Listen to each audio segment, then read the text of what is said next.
He didn't put her in the basement.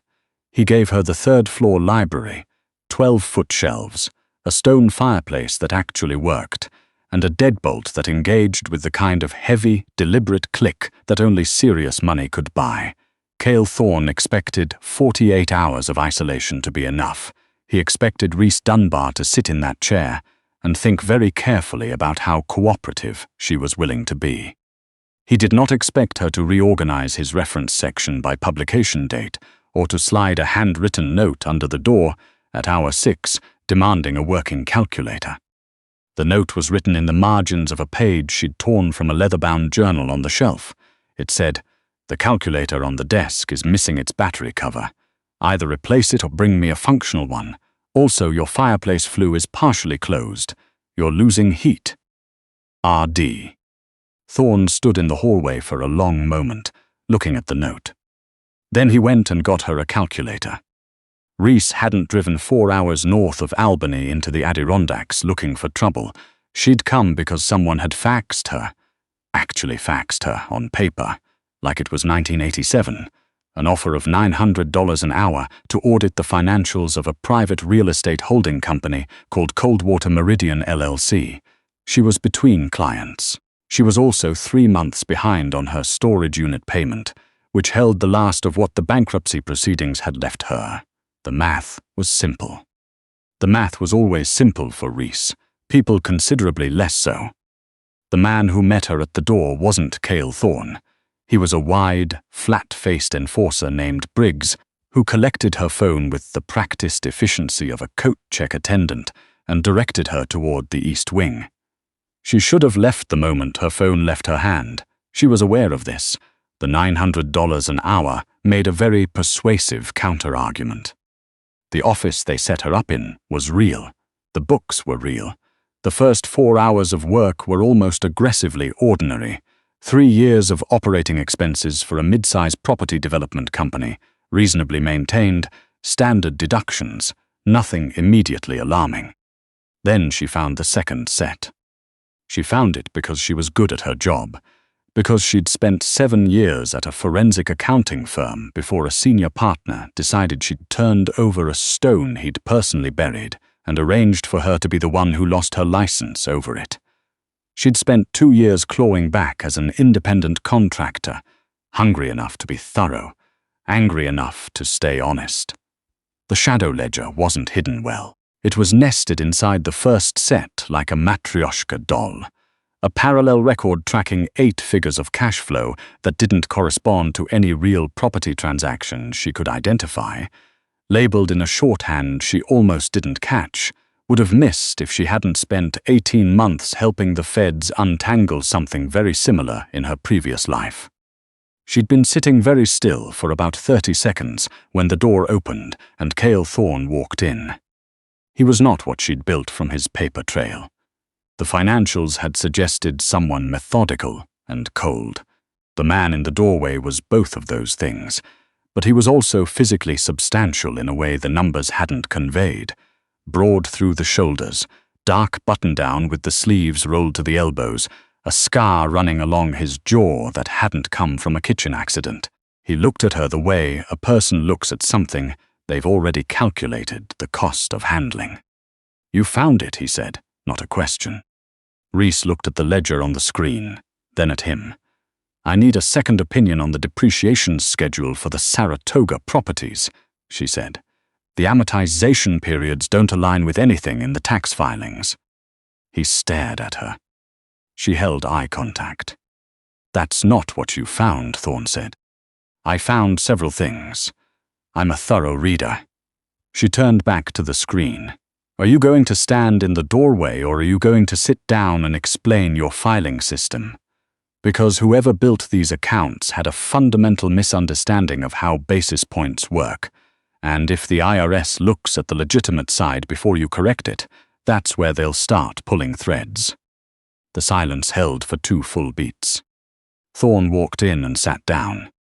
The library door deadbolted at 11:17 that night, after she'd eaten dinner on actual china and had spent 90 minutes identifying 4 structural errors in Coldwater Meridian's legitimate filings. She'd written them up in a memo on a legal pad, clipped it to the outside of the folder, and left it where he'd find it in the morning. She was not panicking. She had assessed the situation. The windows were sealed, thermally and probably for other reasons. No phone. The drop from the window to the snow-covered ground was approximately 30 feet. The door was solid oak in a steel frame. The fireplace, once she'd adjusted the flue, worked beautifully. She pulled the most recent edition of American property law from the shelf and started reading. If she was going to audit a real estate front for organized crime, she was going to be informed about it. Thorne came back the second afternoon without knocking, which she'd already clocked as his habit, and found her at the desk with 3 legal pads in color-coded ink, 2 reference books open simultaneously, and a mug of tea gone cold an hour ago. "Your shell company in Delaware has been dissolved," she said without looking up. "Coldwater Meridian, Delaware. The registered agent stopped filing annual reports last September. Any contract executed under that entity in the past 4 months is potentially unenforceable, and you have a liability gap that a moderately motivated plaintiff's attorney would absolutely exploit." A pause. "What?" "You should know that." She looked up. "Did you know that?"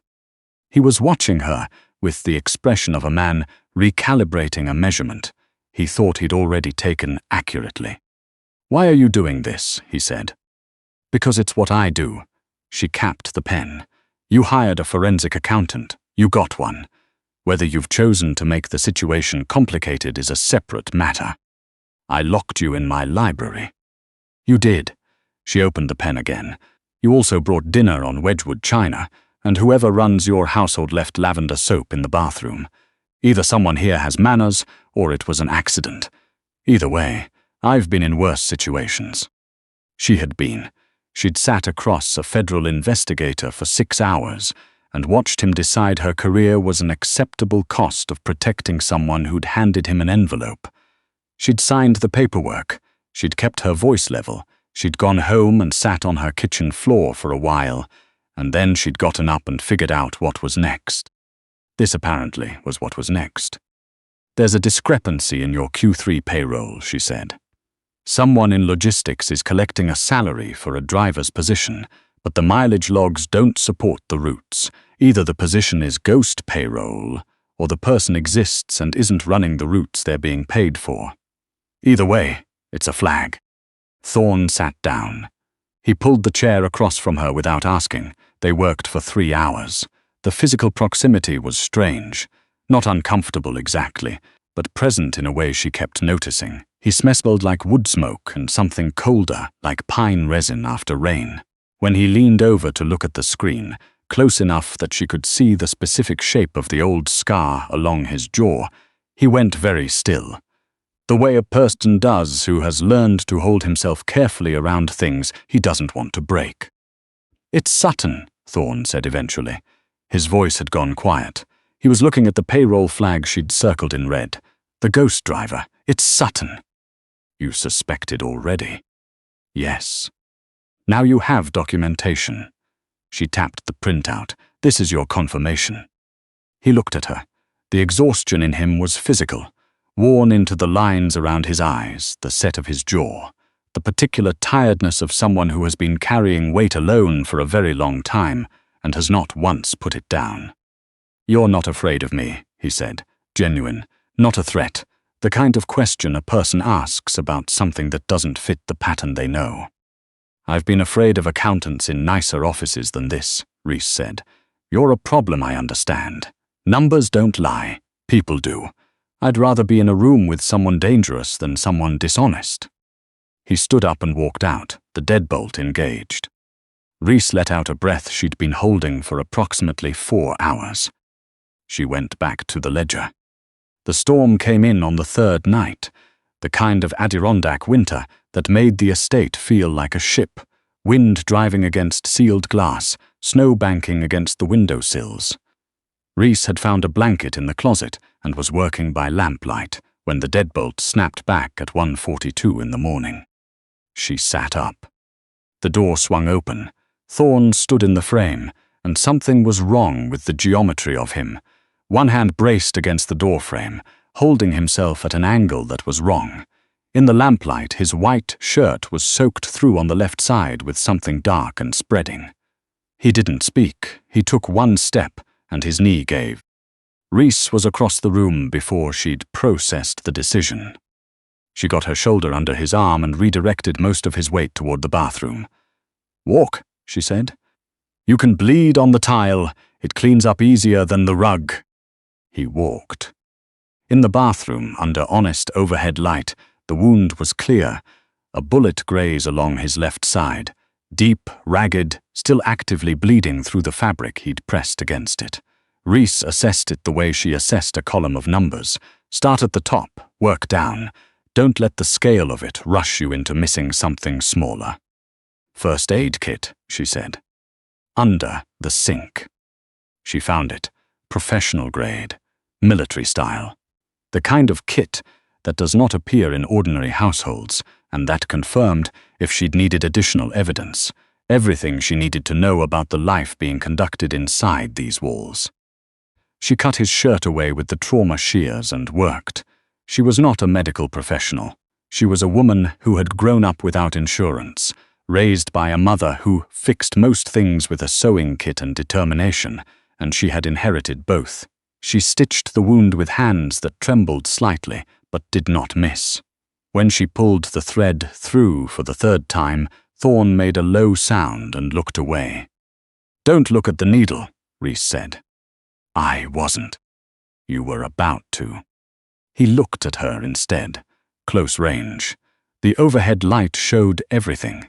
The concentration in her face, the fear she wasn't going to let win, the line of her jaw set hard against the reality of what her hands were doing.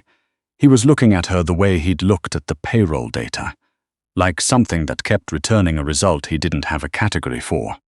"Why are you still here?" he said quietly. "Because you collapsed in my doorway. Before that, you had 2 days. You could have caused a scene, found a way to signal." "Signal who?"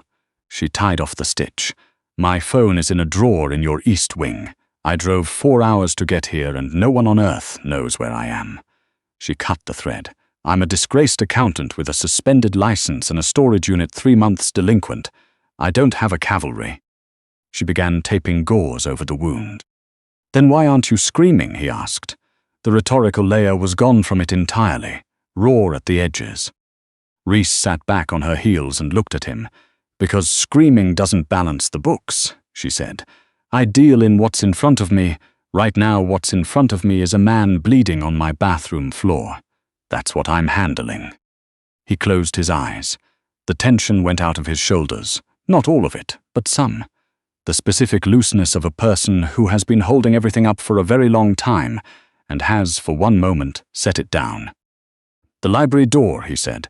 "When I came in, I didn't lock it behind me." Reese looked toward the bathroom doorway. Through the dark library beyond, the door to the hallway, no deadbolt glowing engaged. From here she could see the top of the staircase. The lights were off throughout the house. The storm would cover any sound. She looked back at him. He was watching her through half-closed eyes, not testing her. Showing her the door on purpose, and the expression on his face was the specific kind of exposed that a person has when they've just shown someone the one thing they never show anyone. Reese stood. She walked to the bathroom doorway. She stood there for a moment, looking out at the dark, unlocked library. Then she walked back to the first aid kit, shook 2 broad-spectrum antibiotic capsules from the bottle at the bottom of the bag, filled a cup with water from the sink, and held them out. "Take these," she said. Thorne looked at her hand, then at her face. "You stayed," he said. "You need antibiotics and someone to wake you every 2 hours to check your temperature." She pressed the capsules into his palm. "We can discuss what that means after you're not at sepsis risk." The fever didn't materialize. By morning, the bleeding had stopped, and the wound was angry but clean, and Reese had moved the armchair to the bedside and worked through the rest of the payroll files, while Thorne slept the careful sleep of someone whose body was conducting triage. She was on his satellite phone. He'd given her the passcode at 4 in the morning in a voice still thick with pain, 7231, and if you call anyone other than the contact labeled C, I'll know, when he woke. She was explaining to a man named Calloway, in the same tone she used to explain quarterly filing deadlines to clients who would rather not hear about them, that she had traced Sutton's ghost payroll to an external account receiving wire transfers from a Cayman Islands shell company, a shell company that also appeared buried 3 layers into the shadow ledger, connected to a rival outfit called the Harrow Group. Sutton's been selling your shipment schedules, she said, for at least 8 months. The first transfer to the Cayman account aligns exactly with the week your Kingston warehouse was hit. That wasn't opportunistic. That was coordinated. A long silence, then Calloway said, "Who is this exactly?" "The accountant. Mr. Thorne is aware I'm making this call." She pulled up the security layout on the tablet she'd found on the desk the night before. "Bring a vetted crew to the estate. Come from the North Access Road. The South Gate camera has been offline since 3 a.m. I'll override the service entrance remotely when you're close. Don't use the main road." "I don't take operational orders from." "You take them from Thorne," she said, "and Thorne is currently indisposed, which means you take them from whoever is holding his phone and his passcode. Is that going to be a problem, Mr. Calloway?" A shorter silence this time. "No," he said, "it's not." She ended the call. When she looked up, Thorne was watching her from the bed, propped on one elbow, his expression doing something she'd never seen from him before. "Sutton," he said. 8 months of documented transfers. "I'm sending the file to Calloway now." She set the phone on the nightstand. "Also, I reinstated your Delaware LLC last night through the online portal. It processed at midnight. You owe the state $200 in late fees. I'll add it to my invoice." The ghost of something crossed his face. Not quite a smile, the architecture of one. "You filed the reinstatement," he said. It was the right thing to do. She picked up the legal pad.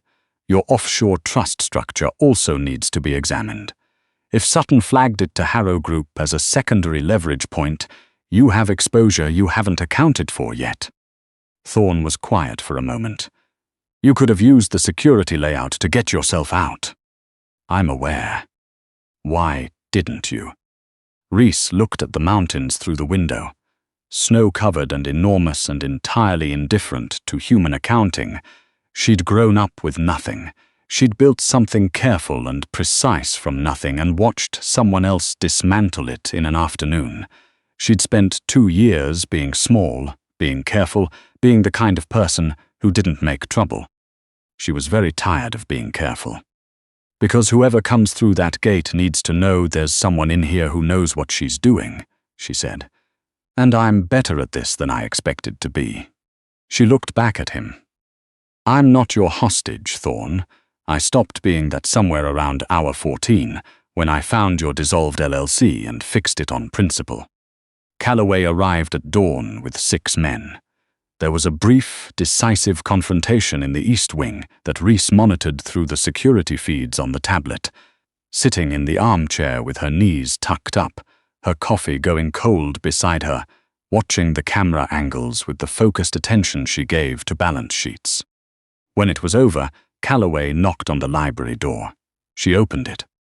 He was a square-built man in his 50s with the stillness of someone who had formed strong opinions about most of what the world had to offer.